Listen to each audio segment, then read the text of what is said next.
lockdown. Get a little sun before we hit the club downtown. You want me drop to the chrome, meet the water. Dock it up, pocket gloves, and I will make it hot.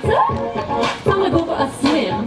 Dive, you don't even have to get in, cause you know I get a little wet just sitting next to you. Saturday love, yeah, I say the best for you. For always and forever, you will be mine. You will be mine. You will be the Saturday love. Never on Sunday. Monday's too soon. Tuesday and Wednesday without my boo. Thursday and Friday, the weekend begins, but our Saturday love will never end. Saturday love, Saturday love, oh,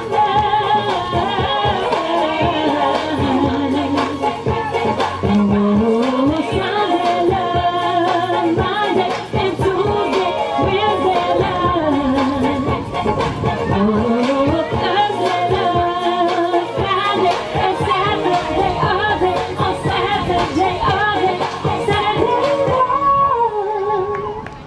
Very good. Let's give our dancers a hand. Thank you guys so much for listening and listening to my heart. I know I just poured it out for you today. So once again, I'm Traci Snowe. Drop by the booth back there and see Rex Abigay's artwork and pick up a CD on your way out. Hello, my name is Little Big Mountain. Yes, that is my real name. I'm of the Comanche and the Mohawk Nations. I'm an educator on Native culture. I'm very proud to say I'm fourth generation educator on Native culture. On my father's side of the family, the Big Mountain family, we started off with the Buffalo Bill Show in Ponca City, Oklahoma, and that would be with my great-grandpa. My grandpa also learning a lot from the Buffalo Bill Show. Those things that were learned were taught down to my father and then taught to me. I take pride in showing the true way of our native people, whether it's from the Southern Plains or from some of your woodland tribes, being of the Mohawk Nation.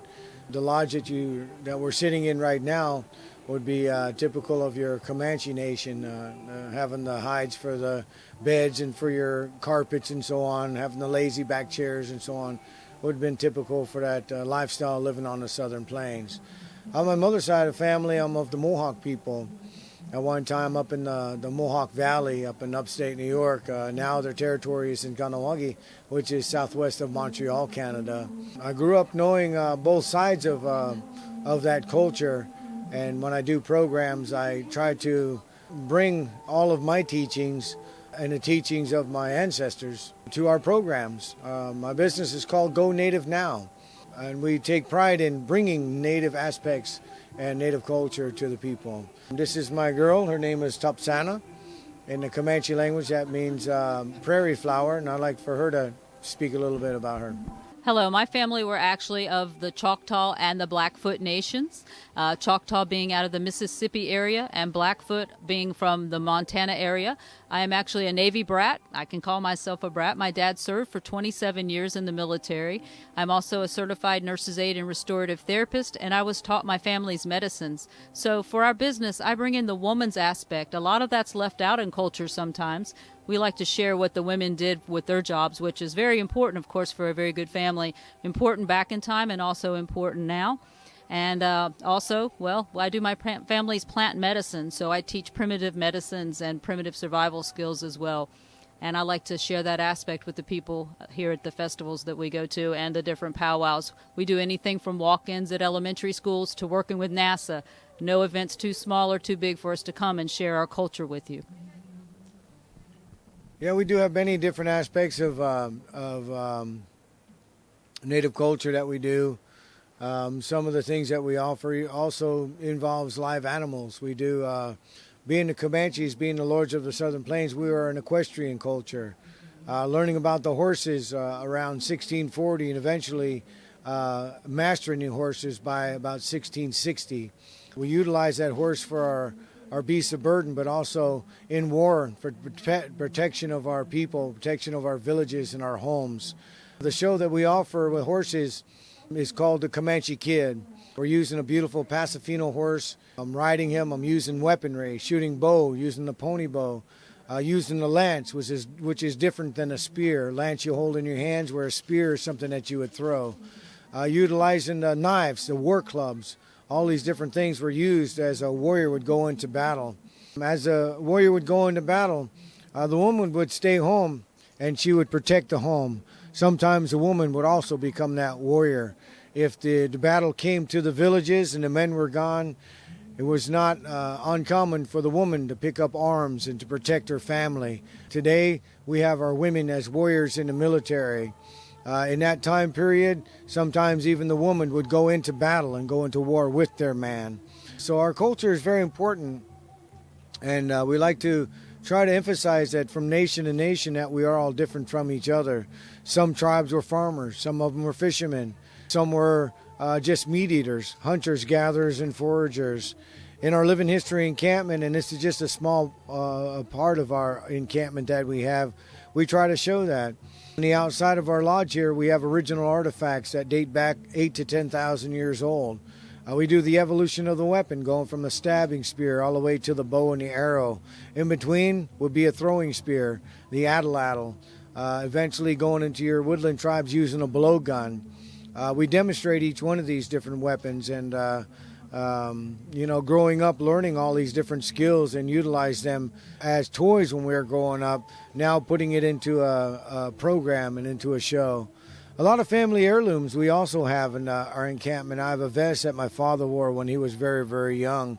I have also dresses that my mom wore when she was very young. My sister also has clothing that we have in our encampment. So we bring things that are from generations past, and we bring them to the generations of today and also the generations of the future. Okay, our contact information, you can go on our website, is gonativenow.com.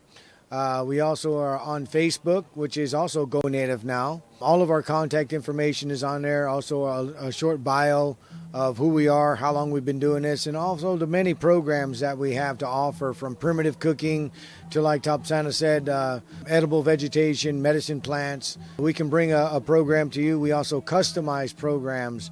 If you have a theme for an event, we can customize a native aspect of that theme, and we can bring it to you. And once again, our many years of experience of doing programs and being in the entertainment world, we can make it entertaining, we can make it educational. We like to do a thing what we call hysterical history, because we're always cutting up, we're always having fun with each other, and our shows will show our professionalism and also our passion to bring Native American culture to wherever people would like to learn about culture. Hello, I'm Barbara Huntoon, one of the coordinators of the Sarasota Native American Indian Festival, and I just want to share a little bit about the event with you. The event was originally started by Rex Begay and myself 8 years ago.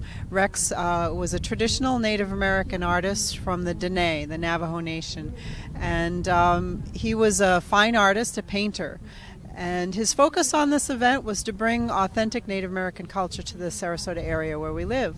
So over the years, Rex has brought artists from all over North America, many tribes, many different styles of dance and artistry, as well as Native American foods and music.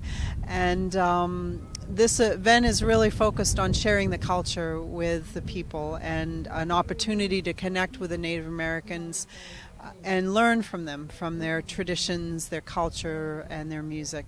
So Rex, he walked on last year, and we are here now to carry on the legacy that he left us.